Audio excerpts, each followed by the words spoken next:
Hello class 10। तो आज हम लोग शुरू करते हैं अपना दूसरा वीडियो पावर शेयरिंग का, जिसमें हम लोग एकोमोडेशन ऑफ बेल्जियम से शुरू करेंगे। एकोमोडेशन का मतलब क्या है ना कि बेल्जियम का कहानी हम लोग ऑलरेडी जान चुके हैं कि कैसा है, कैसा वहाँ पे एथनिक कंपोजिशन है और कैसे किस किस प्रकार के वहाँ पे लोग रह रहे हैं। अभी हम लोग पढ़ेंगे कि अपने देश को बचाया कैसे, एकोमोडेट कैसे किया। तो बोलता है कि Belgium leaders took a different path, यानी कि जैसे डिफरेंट पाथ कहने का मतलब क्या है कि जैसा कि यहाँ पे श्रीलंकन्स किए थे ना, वैसा ही इन्होंने नहीं किया, बल्कि उससे अलग किया। क्या किया? They recognised the existence of regional differences and culture diversity. इस सब का बात कर रहे हैं। ये रिकॉग्नाइज किए सभी चीज़ों को, चाहे वो धर्म हो, चाहे वो कल्चर हो, चाहे वो डाइवर्सिटी हो, सभी को। Between 1970 to 1993 they amended their constitution 4 times. 4 बार इन्होंने बदला है उसको। क्यों? अरेंज किया है।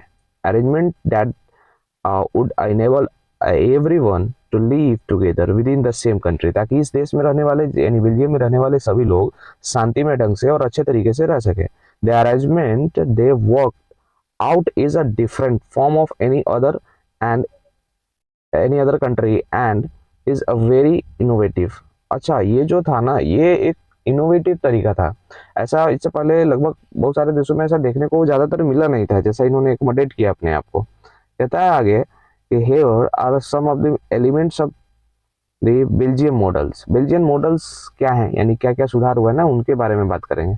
अच्छा, एक बात बता दूं आपको कि यहाँ से एक बोर्ड में आपको सवाल पूछेगा, क्या एकोमोडेशन ऑफ बेल्जियम, सीधे सीधे एग्जैक्ट यही सवाल होगा।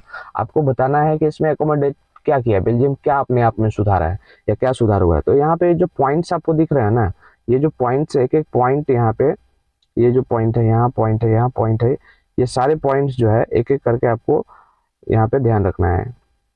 आइए फर्स्ट पॉइंट से शुरू करते हैं। क्या कहता है?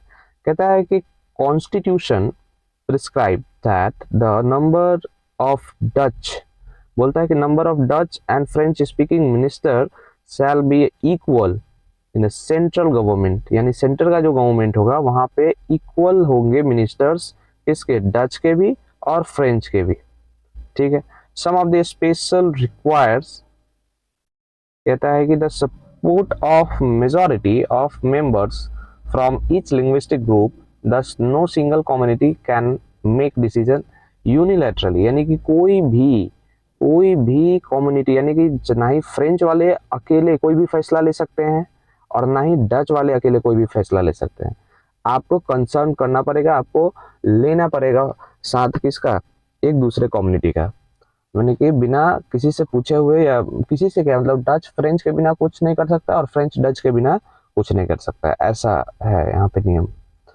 नेक्स्ट देखते हैं, मेनी पावर्स। कहता है कि many powers of the central government have been given to state government of the two regions of the country, यानी कहता है कि देश के दो जो स्टेट रीजन है ना, स्टेट्स में भी गवर्नमेंट बनाई गई और वहाँ पर मेनी ऑफ द पावर, यानी बहुत सारे ऐसे पावर हैं जो सेंट्रल गवर्नमेंट स्टेट गवर्नमेंट को दे रहा है।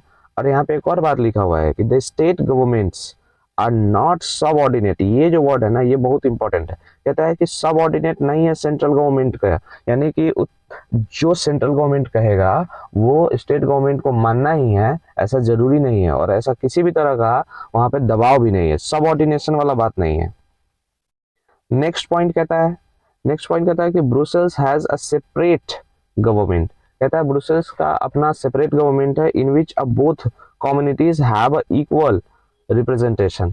इसमें दोनों कम्युनिटी का क्या है? इक्वल रिप्रेजेंटेशन है। The French speaking people accepted a equal representation in Brussels because the Dutch speaking communities has accepted a equal representation in the central government. है ना? यहाँ पे हम लोग आगे देखेंगे कि सेंट्रल गवर्नमेंट में जैसे कि कौन मान गए? डच वाले मान गए, डच गवर्नमेंट मान गई, तो यहाँ पे ब्रुसेल्स में भी फ्रेंच को मानना पड़ रहा है।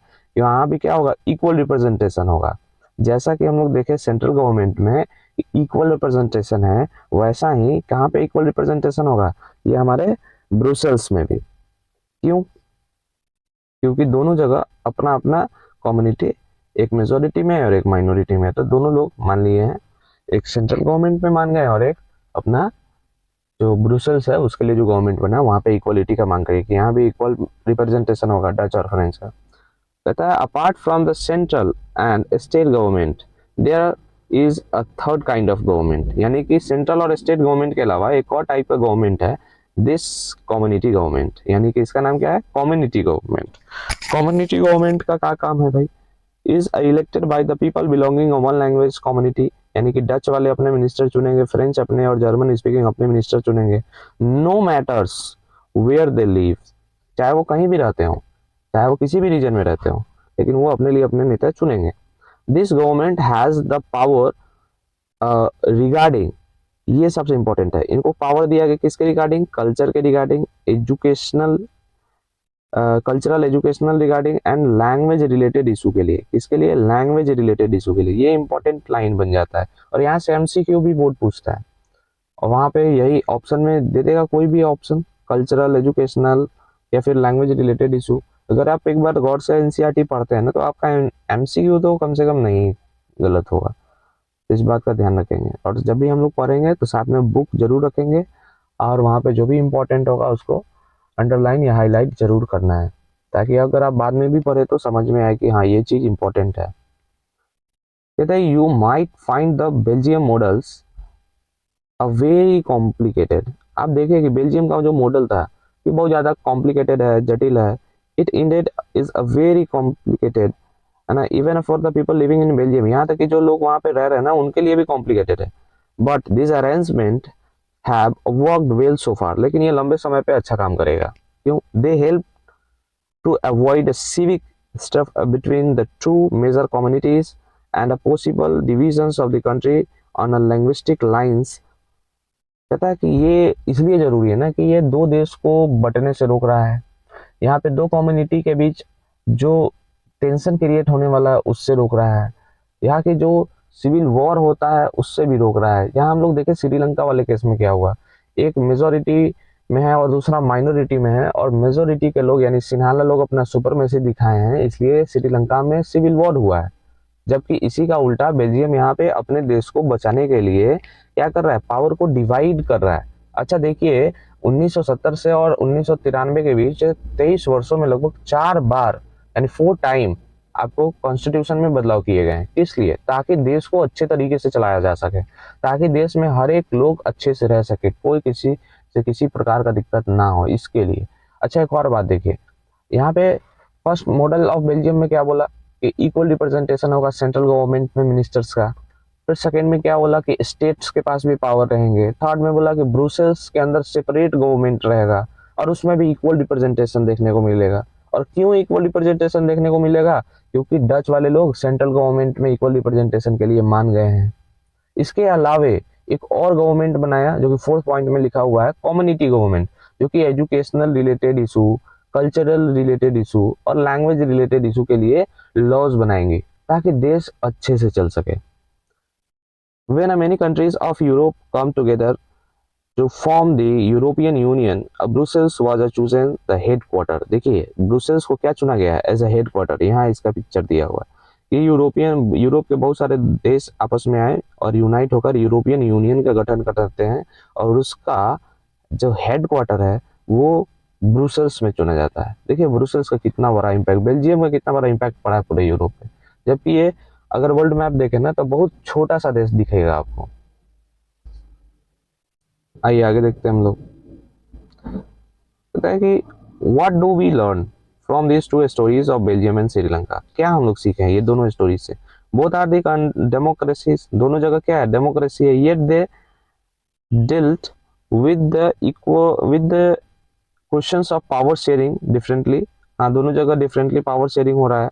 इन बेल्जियम, अगर बेल्जियम का बात करें, in Belgium the leaders have realised that the unity of the country is possible only by respecting the feelings and interest of different community और रीजन्स। हाँ बेल्जियम के लोग को ये पता चल गया कि अगर हम रिस्पेक्ट नहीं देंगे, चीज़ों को नहीं मानेंगे, उनके फीलिंग्स का ध्यान नहीं रखेंगे, अलग अलग कम्युनिटीज़ के अलग अलग जगह पे रहने वाले लोगों को, तो देश को अच्छे से चलाना मुश्किल है। Such realisation resulted a mutual acceptable arrangement for power sharing, और यही कारण है कि यहाँ पे म्यूचुअल एक्सेप्टेंस मिला है पावर शेयरिंग का। Sri Lanka shows us a contrasting examples, जबकि श्रीलंका एकदम इसके उल्टा है। It shows us that if a majority community want to force its dominance over others and refuse to share power, it can undermine the unity of the country. बिल्कुल देश को कमजोर कर देगा, उस वहां पे यूनिटी देखने को नहीं मिलेगा। जहां भी आप पावर शेयर ना करेंगे वहां यूनिटी देखने को नहीं मिलेगा, क्योंकि पावर शेयरिंग होगा तभी आप डोमिनेंस। अब समझिए ना कि एक घर में रहने वाले अगर आप दो भाई हैं या भाई बहन हैं और एक का मान सम्मान ज्यादा हो और वो दूसरे के साथ डोमिनेंसी फेस करे, तो समझिए दूसरे को गुस्सा आएगा कि नहीं आएगा। जब आप एक घर में नहीं रह पा रहे हैं तो सोचिए देश में क्या हालात होंगे कि एक कम्युनिटी को माना जा रहा है, सम्मान दिया जा रहा है, अपॉर्चुनिटी दी जा रही है और दूसरे कम्युनिटी को प्रताड़ित किया जा रहा है, बहिष्कार किया जा रहा है। ये फेयर नहीं है, तो फिर देश का यूनिटी जो है वो खत्म हो जाएगा। नेक्स्ट, अच्छा पिक्चर बेस्ड भी सवाल आता है आपके एग्जाम में, तो ये देखिए डबल स्टेयरिंग का पिक्चर का सवाल है, ये बहुत इंपॉर्टेंट है। ये पिक्चर देखिए गौर से, यहाँ पे एक स्टेयरिंग है, ये दूसरा स्टेयरिंग है और इसके बारे में कुछ लिखा हुआ भी। अब ये जर्मन पार्टी के बारे में अलग अलग लिखा हुआ कि ये दो अलग अलग पार्टी आइडियोलॉजी डिफरेंट रखने के बाद भी इलेक्शन के बाद कोलिजन गवर्नमेंट करते हैं और कोलिजन गवर्नमेंट करके क्या करते हैं, देश को चलाने का बात करते हैं। तो समझिए ये क्या सही से देश चल पाएगा क्या, जब दो अलग अलग आइडियोलॉजी के लोग स्टेयरिंग संभालेगा देश का, यानी कि ये कार्ड बना के सिंबलाइज किए हुए हैं। तो क्या देश अच्छे से चल पाएगा? जब ये गाड़ी अच्छे से नहीं चल पाएगा तो सोचिए कि देश कैसे चलेगा। तो ये क्रिटिसाइजिंग इमेज है कोलिजन गवर्नमेंट के ऊपर। नेक्स्ट नेक्स्ट हम लोग देखते हैं why power sharing is desirable. Power sharing desirable क्यों है, आइए देखते हैं, इसको समझेंगे। पावर शेयरिंग क्यों जरूरी है, पावर शेयरिंग ना होगा तो क्या होगा और पावर शेयरिंग होगा तो क्या होगा, ये हम लोग ऊपर देख चुके हैं। कहता है कि these two different sets of reasons can be given in a favour of power sharing. दो अलग अलग तरह का रीजंस दिया हुआ है पावर शेयरिंग को फेवर करने के लिए।